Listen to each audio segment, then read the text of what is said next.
ఉండాలని ప్రభు పేట మనం చేస్తున్నాం. ఈ సమయంలో బ్రదర్ జీవన్ గారు వచ్చి ఈ క్రిస్మస్ను ఉద్దేశించి ఒక 10 నిమిషాలు గ్రీటింగ్స్ తెలియజేస్తారు. మనమందరూ కూడా బ్రదర్ వస్తుండగా చప్పలు కొడదాం. గ్రీటింగ్స్ అయిన అనంతరం సండే స్కూల్ పిల్లల కార్యక్రమాలు ఉంటాయి.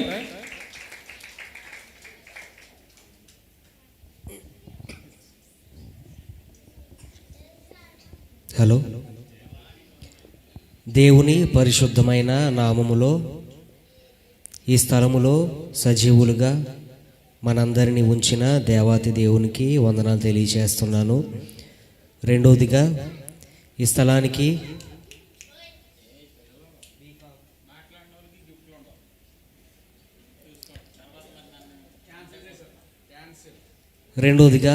ఈ స్థలంలో ప్రేమతో నన్ను ఆహ్వానించిన దైవ సేవకుడు క్రాంతి కుమార్ అయ్య గారికి వందనాలు తెలియజేస్తున్నాను. ఈ కార్యక్రమాన్ని ఎంతవరకు ముందుకు నడిపిస్తున్న దైవ సేవకుడు రాజ్బాబు అయ్య గారికి కూడా వందనాలు తెలియజేస్తున్నాను.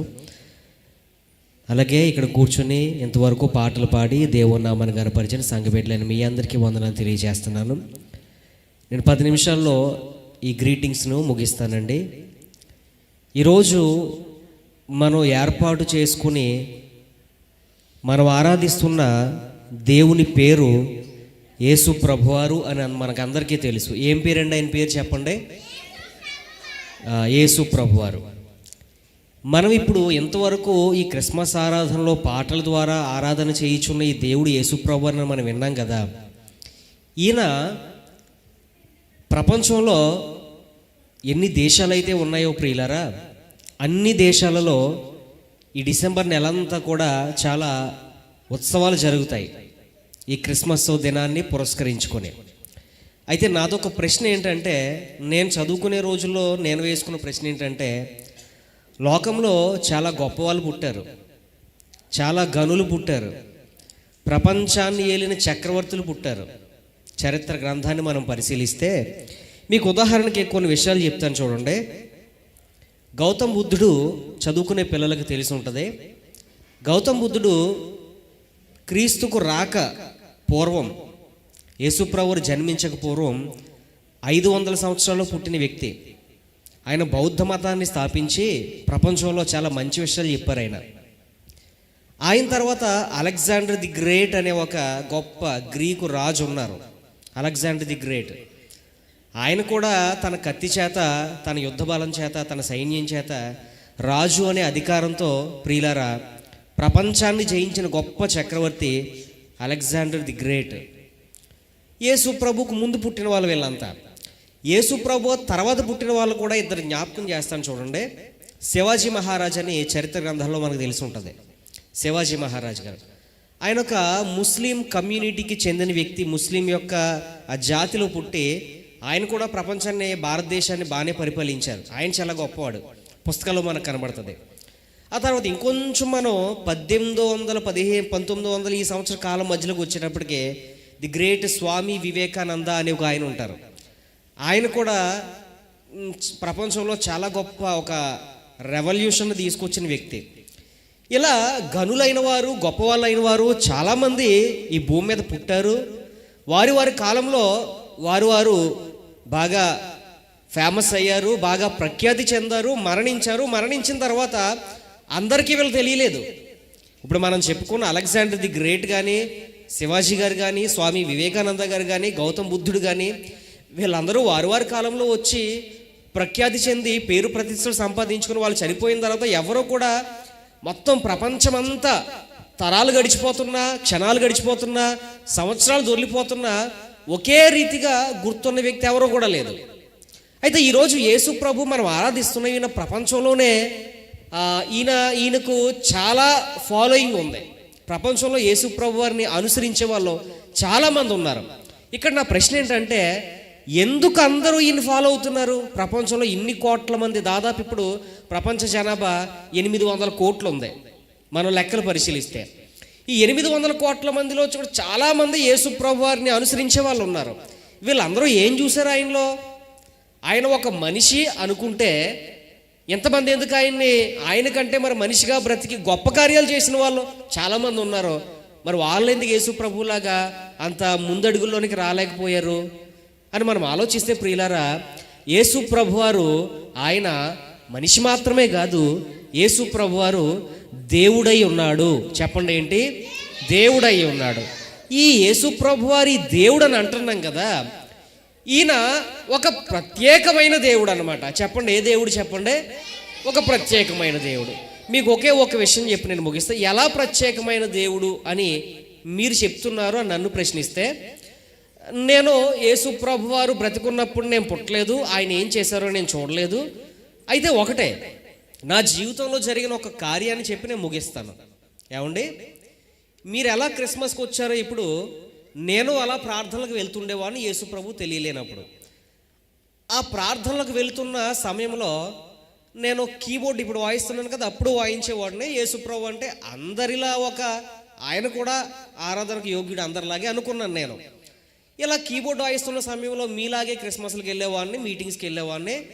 నేను చెప్తున్నాను కదా కొన్ని సాక్ష్యాలు మీకు, అలాగే కొన్ని సాక్ష్యాలు క్రైస్తవులు చెప్పేవారు. ఏంటంటే, యేసు ప్రభు గొప్ప దేవుడు, ఆయనకు ప్రార్థన చేస్తే వింటారు, ఆయన పట్టించుకుంటారు, ఆయన మనం ఏది అడిగినా అది మనకు అవసరమైతే మనకి ఇస్తారని చెప్పి చాలామంది చాలా సాక్ష్యాలు, యేసు ప్రభు నన్ను దర్శించాడు, యేసు ప్రభు నాతో మాట్లాడాడు, నా వ్యాధిని స్వస్థపరిచాడు, లేకపోతే నా బలహీనతలో సహాయం చేశాడు, ఇలా చాలా సాక్ష్యాలు చెప్పడం నేను విన్నాను. అయితే నా జీవితం కొంచెం బ్యాక్గ్రౌండ్కి వెళ్తే, చిన్నప్పటి నుంచి కుటుంబ పరిస్థితులు సరిగ్గా లేని కారణంగా తల్లిదండ్రుల ప్రేమకు దూరం అయిపోయాను. చిన్నప్పటి నుంచి హాస్టల్స్లోని పాస్టర్స్ దగ్గర అక్కడ ఎక్కడ పెరిగాను. తల్లిదండ్రుల ప్రేమకు పూర్తిగా దూరం అయ్యాను, పరిస్థితులు బాగాలేక. చదువుకునే టైంలో ఈ ప్రేమ దొరకని కారణంగా చదువుకునే టైంలో ఒక వ్యక్తిని బాగా నమ్మాను. చదువుకునే టైంలో తల్లిదండ్రులు ప్రేమ దొరకలేదు, చదువుకునే టైంలో బాగా నమ్మిన వ్యక్తి కూడా మోసం చేశారు. ఇంకా నాకేమనిపించిందంటే, ఈ జీవితాన్ని ముగించేయాలి, ఇంత మోసంతో ఉన్న ప్రజల మధ్య, ప్రేమ లేని ప్రజల మధ్య నేను బ్రతకలేకపోతున్నానని చెప్పి ఒక రోజు రాత్రి ఏం చేశానంటే, ఒక ఇంట్లో ఒంటరిగా, కాకినాడలో ఒక ఇంట్లో ఒంటరిగా బాధతో ఏడుస్తూ అలా పడుకున్నాను, ఒంటరిగా పడుకున్నాను. ఆ పడుకున్నటువంటి సమయంలో పైన ఫ్యాన్ కనబడుతుంది, ఒక ఫ్యాన్ కనబడుతుంది, పక్కనే చీరలు కనబడుతున్నాయి, చున్నీలు కనబడుతున్నాయి. నా మనసులో ఉన్న ఒక ఆలోచన ఏంటంటే ప్రియులారా చెప్పనా, నా మనసులో ఉన్న ఒక ఆలోచన ఏంటంటే, ఈ రోజుతో ఈ జీవితాన్ని ముగించేద్దాం, ఈ రోజుతో ఈ జీవితానికి సమాధి చేసేద్దాం, ఈ రోజుతో ఇంకా చనిపోదాం అని అనుకుని నిర్ణయం తీసుకుని అప్పటి వరకు ప్రేమ లేదు కదండి నాకు, బాగా నమ్మిన వ్యక్తి మోసం చేశారు, తల్లిదండ్రులు ప్రేమ దొరకలేదు, కుటుంబంలో ఏ వ్యక్తి ప్రేమ నాకు అంతగా నాకు స్పర్శించలేదు. చనిపోదాం అనుకుని ఏం చేశానంటే, ఈ ఫ్యాన్ కూడా వేసుకుందామని చెప్పి ఏం చేశానంటే, ఈ చున్నీ తీసుకునే టైంలో ఒక ఆలోచన మనసులోకి వచ్చింది. ఏంటంటే ఆలోచన, ఇలా మీటింగ్స్కి వెళ్ళేటప్పుడు చిన్న సాక్ష్యాలు విన్నాను కదా, యేసుప్రభు గొప్ప దేవుడని. అప్పుడు మోకరించి ఒక ప్రార్థన చేశాను యేసుప్రభుకి. ఏం ప్రార్థన చేశానంటే, ప్రభువా, నీవు నిజమైన దేవుడు అయితే నేను పడుతున్న ఈ బాధ ఉందో చూడండి, ఈ బాధ అంతటి నుంచి నన్ను విడిపించండి, నా హృదయాన్ని తేలిక చేయండి, నా మనసులో ఉన్న ఈ బాధ అంతా పోవాలి, నేను బ్రతకాలి, నేను చనిపోకుండా ఈ బాధలన్నీ మర్చిపోయేలా చేయి చాలు, నా హృదయంలో ఉన్న వ్యాధను తీసేయని ప్రార్థన చేశాను. ఆ రోజు రాత్రి పడుకున్నాను, తెల్లవారింది, నేను ప్రయాణమై మా ఊరికి వెళ్తున్నాను. నేను మా ఊరికి వెళ్తున్న టైంలో ప్రియులారా, మా ఊర్లోకి బండి మీద ఎంటర్ అవుతున్న టైంలో ఏమైంది, అప్పటికే చాలా నెలల నుంచి, సంవత్సరాల నుంచి బాధతో మనసంతా దిగులుగా ఉన్నటువంటి సమయం అన్నమాట. మీరు నమ్మండి ప్రియులారా, ఆ రోజు బండి మీద వెళ్తుంటే ఎవరో ఒక వ్యక్తి నా గుండెల్లో చేయి పెట్టి ఆ లోపల ఉన్న బరువునంతా తీసేస్తే ఎలాగ స్పర్శ కలుగుద్ది, నాకు ఆ స్పర్శ కలిగింది. ఏదో ఒక హస్తం, ఏదో ఒక చెయ్యి నా మనసులో, నా గుండెల్లోనికి పెట్టి లోపల ఉన్న దేనో తీసేసినట్టు నాకు స్పర్శ కలిగింది. నేను ఇంటికి వెళ్ళాను, ఇంటికి వెళ్ళి స్నానం చేశాను, పడుకున్నాను. కొన్ని నెలల నుంచి నిద్ర పట్టలేనటువంటి డిప్రెషన్ అంతా కూడా ఆ రోజు పోయింది నాకు ఇంటికి వెళ్ళగానే. ఒకసారి స్తోత్రం చెప్తామా? హల్లెలూయా. ఆ రోజు మనశ్శాంతిగా పడుకున్నాను, ఆ రోజు ప్రశాంతంగా నిద్ర పట్టింది. అప్పటి నుంచి మనుషుల్లో మసలడం ప్రారంభించాను. ఇది నేను ఎందుకు చెప్తున్నానంటే ప్రియులారా, బైబిల్ గ్రంథంలో యోహాను మొదటి పత్రిక మొదటి అధ్యాయంలో ఒక మాట ఉంటుంది, మేము ఏది విన్నామో, ఏది చూచామో, ఏది మా కనులు చూచాయో, మా చేతులు దేన్నైతే స్పర్శించాయో వాటన్నిటిని మీకు తెలియచేస్తామని నా భక్తుడు చెప్తున్నాడు. ఈరోజు ప్రియులారా, వేరేవి కాదు కానండి, నా జీవితంలో జరిగిన ఈ ఒక్క అనుభవాన్ని మీకు ఎందుకు చెప్తున్నాను తెలుసా? యేసు ప్రభు నిజముగా ఉన్న దేవుడు. చెప్పండి ఏంటి? యేసు ప్రభు నిజముగా ఉన్న దేవుడు. ఆయనకు ప్రార్థన చేస్తే మనల్ని ఆదరిస్తాడు. ఆయన దగ్గరికి వెళ్తే మనల్ని పట్టించుకుంటాడు. ఆయన దగ్గరికి వెళ్ళిన ఏ వ్యక్తిని త్రోసివేసే దేవుడు కాదు. ఆయన మన ప్రార్థన విని మన దగ్గరకు వచ్చి మనల్ని స్పర్శించి మనల్ని బాగు చేస్తారు, మనల్ని స్వస్థపరుస్తారు. ఎందుకో తెలుసా? ఆయన ఉన్న దేవుడు. ఆయన ఎలాంటి దేవుడు అంటే నిజముగా ఉన్న దేవుడు, యేసు దేవుడు. కాబట్టి ఆ రోజు యేసు ప్రభుని నేను తెలుసుకున్నాను అన్నమాట. ఇలా నాలా కొన్ని కోట్ల మంది ప్రపంచంలో యేసు ప్రభును రుచి చూచి ఉండొచ్చు.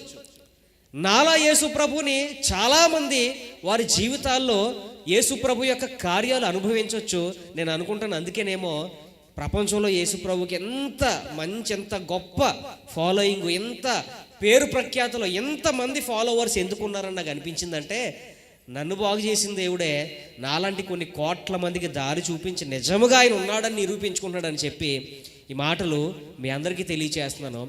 ఏమంటే యేసు ప్రభు ఒక సాధారణమైన వ్యక్తి అయితే కాదు, యేసు ప్రభు ఒక సాధారణమైన దేవుడు అయితే కాదు. ఆయన నిజముగా ఉన్న దేవుడు, పిలిస్తే పలికే దేవుడు. ఎందుకు ఒకసారి ట్రై చేయకూడదు? చాలా ఇంటికి మనం అవకాశాలు ఇస్తాం కదా. మనకి ఏదైనా జబ్బు కలిగినప్పుడు హాస్పిటల్కి వెళ్తే తగ్గకపోతే వేరే వాళ్ళు వచ్చి ఏం చెప్తారు? వేరే డాక్టర్కి దగ్గరికి వెళ్ళమ్మా ఆయన బాగు చేస్తాడని చెప్తారా?